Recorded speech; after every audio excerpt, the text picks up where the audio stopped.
Narito ang ulo ng mga balita sa mga oras na ito. Kakulangan sa libro sa mga paaralan na tugunan na ng Department of Education matapos ang pagbili ng 100% ng mga kailangang textbook title. Mga magsasakang benepisyaryo ng agrarian reform kumita ng 10.6 billion pesos hanggang July 2026 ayon sa Department of Agrarian Reform. National Food Authority magsasagawa ng nationwide rice auction upang bakantihin ang kanilang mga bodega bago ang anihan sa Setyembre.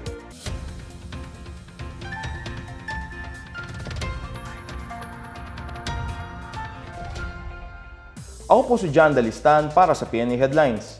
Nakuha ng Department of Education o DepEd ang makasaysayang 100% ng mga title ng textbook na kailangan para sa mga pampublikong paaralan sa elementarya at sekundarya. Nakumpleto ngayong taon na pagbili ng 105 pamagat para sa mga magkakasunod na yugto ng pagpapatupad ng kurikulum.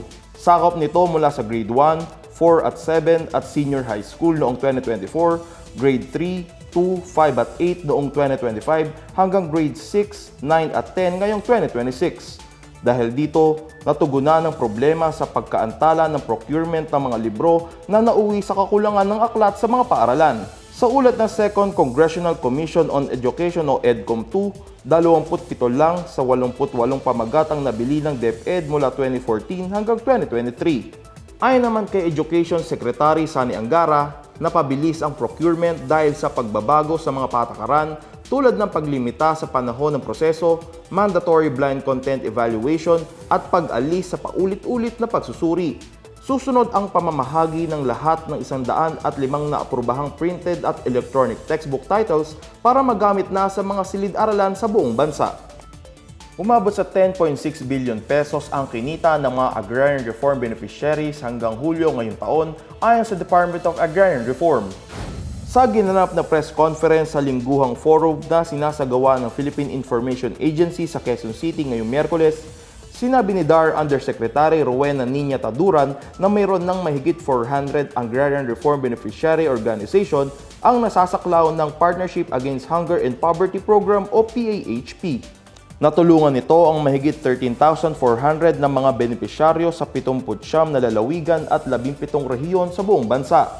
Layunin ng PAHP na direktang iugnay ang Agrarian Reform Beneficiary Organization sa mga institutional buyer upang maiwasan ang middleman at mas kumita ang mga magsasaka. Mahigit 900 hektarya ng lupa naman ang kasalukuyang pinoproseso para ipamahagi kabilang ang mga dating base militar na pwedeng maisama sa programa.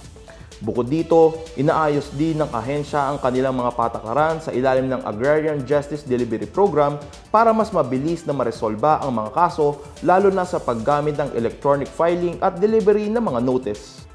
Maglulunsad ang National Food Authority o NFA ng nationwide rice auction bilang paghahanda sa wet harvest season sa darating na Setyembre.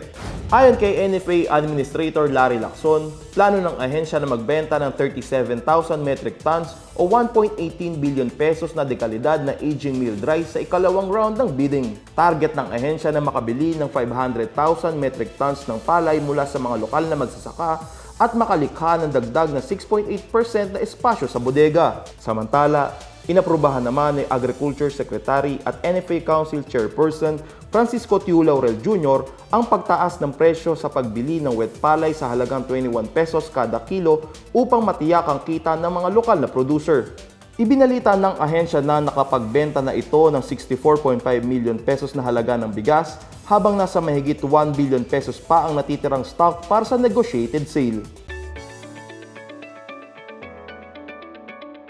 At sa balitang pangkalakalan, pinangunahan ng Department of Trade and Industry o DTI ang pagbubukas ng 2026 Coconut Philippines Trade Fair sa Pasay City ngayong araw. Bida sa trade fair ang iba't ibang produkto mula sa mga coconut micro, small and medium enterprises sa buong bansa.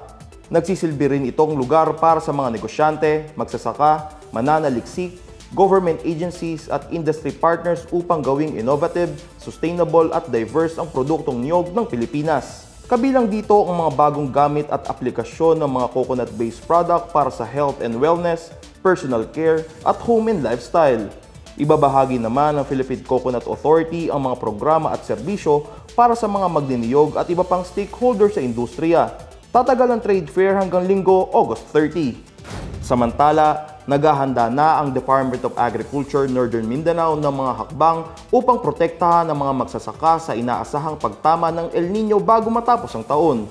Sa isang briefing, sinabi ni DA Region 10 Executive Director Jose Apollo Pacamalan na 92,000 na ektarya para sa pagtatanim ng mais ang maaapektuhan kapag dumating ang tagtuyot sa November o December. Tatamaan din ng El Nino ang mga lupaing ginagamit sa pagtatanim ng palay kahit na may mga irigasyon nito. Dagdag pa ni Pacamalan, matutukoy nila ang dami ng supply ng pagkain at bigas ng rehiyon sa loob ng mahigit 200 araw batay sa projection ng Pag-asa. Bilang paghahanda, nagkasundo rin ng DA Region 10 at Pag-asa na magtayo ng Synoptic Agro-Meteorological Station sa Malaybalay City, Bukidnon. Magbibigay ang istasyon ng mas tamang impormasyon at mas mabilis na pagpapakalat ng mga datos tungkol sa panahon at klima sa rehiyon. At yan ang pinakabago at pinakamainit na balita sa mga oras na ito, hatid sa inyo ng PNA Headlines. Para sa iba pang mga balita at impormasyon, bisitahin lamang ang aming website, pna.gov.ph, o ang aming Facebook at X account na Philippine News Agency. Mapapanood din ang PNA Headlines sa pamamagitan ng link sa website ng News and Information Bureau sa ilalim ng PNA News at sa YouTube account ng Philippine News Agency. Ako po si John Dalistan at ito ang PNA Headlines, naghahatid ng mga balitang nagbubuklod sa bagong Pilipinas.